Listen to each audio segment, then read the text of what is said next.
बिस्मिल्लाहिर्रहमानिर्रहीम। अस्सलाम वालेकुम फ्रेंड्स, आई होप आप सब ठीक हैं। Welcome back to my channel. आज मैं आपके साथ शेयर करूंगी घिया तोरी की इंतहाई टेस्टी, मज़ेदार, यूनिक और डिफरेंट सी रेसिपी। इसको डिफरेंट और यूनिक कैसे बनाना है, इसमें अच्छा सा टेस्ट कैसे लेके आना है, ये आप वीडियो के अंदर देखेंगे। और इतनी टेस्टी तुरई की रेसिपी मेरा यकीन है कि आपने पहले कभी भी नहीं खाई होगी, ना ही कभी बनाई होगी।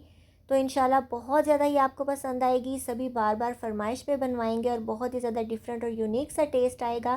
रेसिपी को एंड तक वॉच कर लीजिएगा ताकि कोई भी स्टेप आपसे मिस ना हो और आपकी रेसिपी भी इतनी ही ज़्यादा टेस्टी बने। तो चलिए स्टार्ट करते हैं। और उससे पहले आप जल्दी से मेरे चैनल को सब्सक्राइब करके बेल आइकन प्रेस कर लीजिए। सबसे पहले हम आधा कप जितना घी लेंगे, उसको पैन के अंदर गरम कर लेंगे और उसके अंदर डाल देंगे एक प्याज।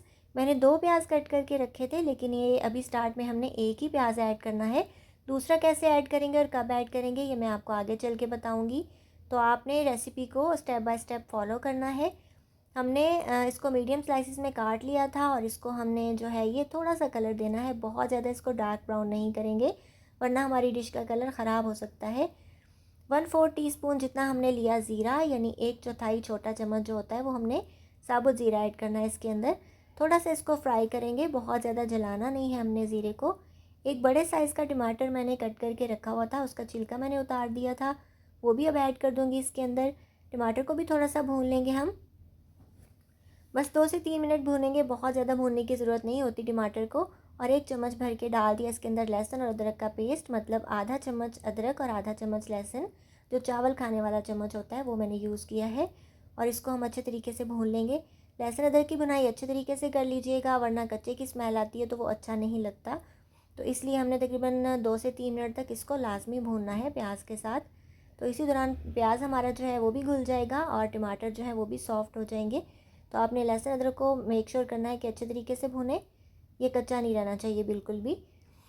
तो ये लहसुन अदरक की भी भुनाई अच्छे तरीके से हो चुकी है। आपको खुशबू से अंदाज़ा हो जाता है कि आपकी चीज़ जो है वो लहसुन अदरक वगैरह भुन चुका है या नहीं। तो कलर भी थोड़ा सा मसाले का चेंज हो जाता है। तो ये देखिए, ये 2 से 3 मिनट बाद इसकी ये कंडीशन हो चुकी है।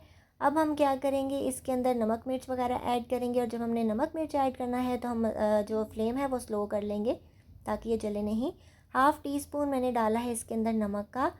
और उसके बाद इसके अंदर मैं ऐड करी हूँ ज़ीरा पाउडर। ये भी 1/2 टीस्पून ही है क्योंकि तुरई की जो क्वांटिटी है वो थोड़ी कम है। तो इसलिए मैं 1/2 टीस्पून इसके अंदर भुना और कुटा हुआ धनिया भी ऐड करी हूँ। ज़ीरा और धनिया भुना और कुटा हुआ है। और 1/2 टीस्पून ही इसके अंदर मैंने हल्दी ऐड कर दी है। और इसके बाद हम इसके अंदर मिर्चें ऐड करेंगे। मैं इसके अंदर आधा चम्मच ही मिर्चें भी डाल रही हूँ, यानी 1/2 टीस्पून जितनी। और उसके बाद इसको हम अच्छे तरीके से भून लेंगे। मसालों को भूनते हुए आप ये कोशिश कीजिएगा कि आंच आपकी स्लो होनी चाहिए। अगर आंच तेज़ होगी तो ये पाउडर से होते हैं और ये बहुत जल्दी जल जाते हैं, इनका फ्लेवर ख़त्म हो जाता है और डिश का कलर ब्लैक हो जाता है। इस चीज़ का ख्याल रखिएगा। अब हम ऐड करेंगे इसके अंदर अपनी घिया तोरी या तुरई। इसको मैंने क्या किया था, इसको काटने के बाद मैंने पानी थोड़ा सा लिया था बाउल के अंदर, थोड़ा सा नमक ऐड किया था और इसको उसके अंदर डिप कर दिया था।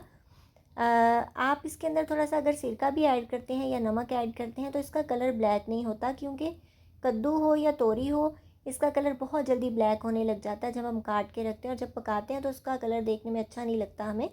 तो अगर आप इसको काला होने से बचाना चाहते हैं तो आप ये टिप लाजमी फ़ॉलो कीजिएगा।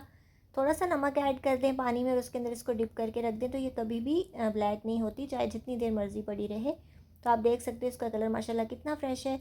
इसको डालने के बाद हम मिक्स करेंगे और साथ ही ऐड कर देंगे वो प्याज जो हमने रखा हुआ था। हमारी तुरई जो है ये तकरीबन आधा किलो से थोड़ी सी कम ही है, बहुत ज़्यादा नहीं थी, इसलिए मैंने छोटे साइज़ के 2 प्याज लिए थे। तो आपने ये ख्याल रखना है कि तुरई के हिसाब से ही प्याज ऐड करने हैं, बहुत ज़्यादा भी ऐड नहीं करने। तो तुरई के साथ हम दोबारा से प्याज ऐड करेंगे और इसको मिक्स कर देंगे। और यहाँ जो चीज़ और ऐड करेंगे वो जो इसको बहुत ज़्यादा स्पेशल टेस्ट देगी वो है आधा कप जितना दूध। और दूध आपका जो है वो खालिस होना चाहिए, पतला सा नहीं होना चाहिए। इससे इसमें बहुत ही ज़्यादा मज़े का और क्रीमी सा टेस्ट आता है जो बहुत यूनिक लगता है। तो आपने पानी नहीं ऐड करना, आपने दूध ही ऐड करना है। तो इंशाल्लाह ये रेसिपी आपको इतनी ज़्यादा पसंद आएगी कि आप कभी पुराने तरीके से दोबारा नहीं बनाओगे इसको। तो इसको हमने अच्छे तरीके से मिक्स करना है और इसको स्लो फ्लेम पे पकने के लिए छोड़ देना है।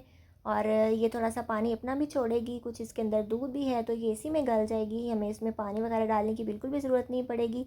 सब्जियों को हम जितना स्लो फ्लेम पे पकाएंगे उनका टेस्ट उतना ही मज़े का आता है। तो अब हम इसके ऊपर कवर दे देंगे और इसको ढक के छोड़ देंगे। मीडियम फ्लेम पे छोड़िएगा, पानी छोड़ेगी तो थोड़ी देर बाद हम इसको हिला देंगे, खोल के चेक कर लेंगे। अगर बहुत ज़्यादा देर तक आप इसको नहीं हिलाओगे तो ये नीचे से लग भी सकती है, क्योंकि इसमें मॉइस्चर बहुत ज़्यादा नहीं है। तो मैंने तकरीबन 8 से 10 मिनट बाद इसको दोबारा खोला तो आप देख सकते हो कि इसके अंदर जो दूध है वो भी ड्राई नहीं हुआ और तुरई अपना पानी भी छोड़ रही है। तो इसलिए आपने थोड़ी देर बाद इसको हिलाना ज़रूर है। बस इससे हेलो हाई करनी है और दोबारा से इसको कवर कर देना है। अगर थोड़ी देर बाद आप इसकी तबीयत नहीं पूछोगे तो ये माइंड कर जाएगी और ये नीचे से जल जाएगी। तो इसलिए हिलाना ज़रूर होता है, ध्यान रखा करें ताकि आपकी जो डिश है वो ख़राब ना हो। तो बस 8-10 मिनट और दिए इसको और ये माशाल्लाह बिल्कुल इसमें से मॉइस्चर ड्राई हो गया। और आप देख रहे हैं कि दूध की वजह से इसका कलर कितना ज़्यादा ज़बरदस्त और मज़े का आया है, फ्रेश कलर है, टेस्ट बहुत ज़्यादा मज़े का आता है और किसी को पता भी नहीं चलेगा कि आपने ऐसी क्या चीज़ यूज़ की है जिससे इतना मज़े का टेस्ट आया है। तो बस आप इसके अंदर फ्रेश हरा धनिया काट के ऐड करेंगे और इसको सर्व कर लेंगे। इसमें गरम मसाला कुछ भी डालने की ज़रूरत नहीं है, बहुत कम मिर्च मसालों से ये बन के रेडी होती है और इंतहाई टेस्टी बनती है। इस तरीके से आप इसको ज़रूर बनाइएगा। अब मैं आपको डिश आउट भी करके दिखाती हूँ कि ये कितनी ज़्यादा टेस्टी लग रही है। आप इसको रोटी, चपाती, पराठा किसी चीज़ के साथ भी सर्व करें तो ये बहुत ही ज़्यादा मज़े की लगती है। और मेरे चैनल पे आपको हर तरह की सब्ज़ी की रेसिपी, दाल की रेसिपीज़, कोरमा, कढ़ाई, पुलाव, हर तरह की रेसिपीज़ मिलेंगी। तो जो भी रेसिपी आपको चाहिए हो आपने उसका नाम लिखना है, सामने मेरे चैनल का नाम लिखना है, तो इंशाल्लाह हर तरह की रेसिपी आपके सामने आ जाएगी। और कुछ सब्जियों की रेसिपीज़ के लिंक्स मैं डिस्क्रिप्शन बॉक्स में दे दूँगी, चेकआउट कीजिएगा, इंतहाई टेस्टी बनती हैं। इसके अलावा मैं एंड स्क्रीन पे भी लगा दूँगी ताकि आपको देखने में आसानी हो। तो ये है हमारी तुरई की सब्ज़ी की फ़ाइनल लुक। ऊपर से थोड़ा सा हरा धनिया और ऐड करेंगे इसकी खूबसूरती बढ़ाने के लिए और इसको जो है हम सर्व कर देंगे। और पास से आप माशाल्लाह इसकी लुक देखिए कितनी ज़्यादा टेम्पटिंग और मज़े की लग रही है। तो ज़रूर ट्राई कीजिएगा। आई होप व्यूवर्स आपको आज की रेसिपी अच्छी लगी होगी। अगर आपको मेरी रेसिपीज़ अच्छी लगती हैं तो जल्दी से मेरे चैनल को सब्सक्राइब कर लीजिए, बेल आइकन प्रेस कर लीजिए ताकि जब भी मैं कोई न्यू वीडियो अपलोड करूँ उसका नोटिफिकेशन आपके पास टाइमली आ सके। इसके अलावा आप मुझे इंस्टाग्राम और फेसबुक पे फॉलो भी कर सकते हैं।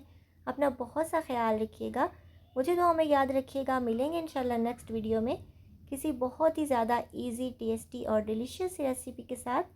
सो till then take care, good bye, अल्लाह हाफिज़।